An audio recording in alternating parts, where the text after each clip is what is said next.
Kryla is an interesting unit, as she happens to be one of the few characters who's seen some relevance for a long period of time. It's especially exciting for Kryla to receive a Neovision form, as it can potentially give her another booster of viability. On a side note, I never had Kryla, so I haven't actually tried her. Oops.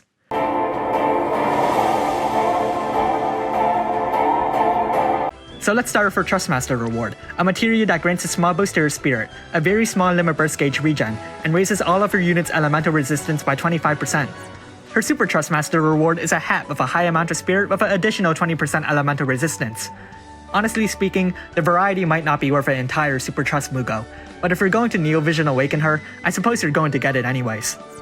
Onto her active abilities. Jinx Weakening Concoction is a light and dark Boating Strike magic attack that scales off her spirit stat, and inflicts an 80% full break for 2 turns.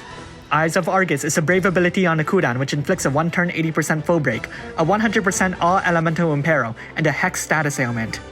It also grants an MP regen for your team. Malicious Curse can be used twice. It inflicts a 85% full break, a 110% all elemental impero, and can inflict 4 random status ailments. As for passives, she's gained a magic human and fairy killer, alongside some stat boosts as well. Now to change forms. Her Brave Shift has a 4-turn duration and a 2-turn cooldown. Let's look at her active abilities.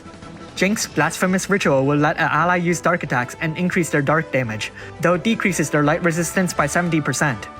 Jinx Sacrilegious Ritual is the same thing, but you flip the elements around. Spellbook Offense Boost is a brave ability with a cooldown which can raise an ally's attack and magic by 300%, decrease their defense and spirit by 60%, raise Kryla's spirit by 300%, and lowers the enemy's light and dark resistance by 120%.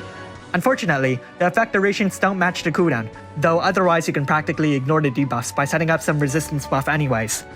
Spellbook Defense Boost is another brave ability with a cooldown. It can raise an ally's defense and spirit by 300%, lower their attack and magic by 60%, increases Kryla's spirit by 300%, and increases your team's light and dark resistance by 100%. Elemental Wrath can be used once. It raises your team's stats by 250%, lowers your enemy's elemental resistance to all elements by 130%, increases your team's elemental resistance to all elements by 100%, and fills Kryla's limit burst gauge. Unfortunately, the effects only last for 1 turn, but such an ability is practically unheard of anyways. She hasn't gained anything extraordinary with her passives, though the stat boosts are sufficient enough to easily ensure her survival. She'd prefer to hold a staff for bonus spirit, but otherwise you're pretty free with her equipment selection. You could even turn her into a physical evasion provoke tank, though her Brave Shift won't give you a head start in doing so. Finally, let's look at her limit burst. Chaotic Cauldron Mix lowers the enemy's light and dark resistance by 130% for 1 turn, and then deals light and dark magic damage that scales off her spirit stat. It's not going to be incredibly powerful, but a 130% elemental impero is certain to increase the damage of your other unit's attacks. So which brave ability should you prioritize? I recommend raising Spellbook Offense Boost to raise the level of its effects, Spellbook Defense Boost for the same reasons, Eyes of Argus because ditto, Secret Ingredient to increase her spirit stat, and finally Jinx Weakening Concoction since the only thing that gets improved here is its damage. I won't be making a damage rotation for Kryla, as her attacks mostly consist of raising her spirit and hitting the enemy. But let's talk about her viability.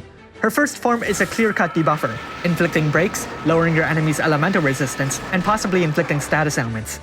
You can also throw on a Hex to deal some damage after you've debuffed the enemy. She has a few support abilities in an MP regen, a buff removal cooldown ability on a long cooldown, nullify an enemy spell, and a spirit and limit burst gauge fill rate boost for your team. Her Brave Shift concentrates a bit more on raising your unit's damage, letting them use light and dark attacks while raising their respective elemental damage. Furthermore, she also possesses several imperos to really maximize her team's damage, which ensures that she can cement her row onto any team. Though some of Kryla's most noteworthy effects have a short cooldown, there's a lot of potential to really take advantage of her abilities. It's a bit of a shame that her chaining abilities are limited to Boating Strike, Absolute Zero, and Chaos Wave, but I'm confident that players can easily look past this. In fact, Boating Strike happens to be one of the more common families, while Absolute Zero and Chaos Wave aren't, well, they're not too bad, I guess. Kryla is a character that's very easy to pass over at first glance, but there's no doubt that she can serve as a pivotal unit in many different battles. Thanks for watching, and if you like this video, make sure to leave a like and subscribe. Comment below if you plan to get Kryla. I'd definitely like to, especially with the improved rates for the units on this banner. Unfortunately, she doesn't have a Snow Bear or a Good Boy, but I guess no unit's perfect.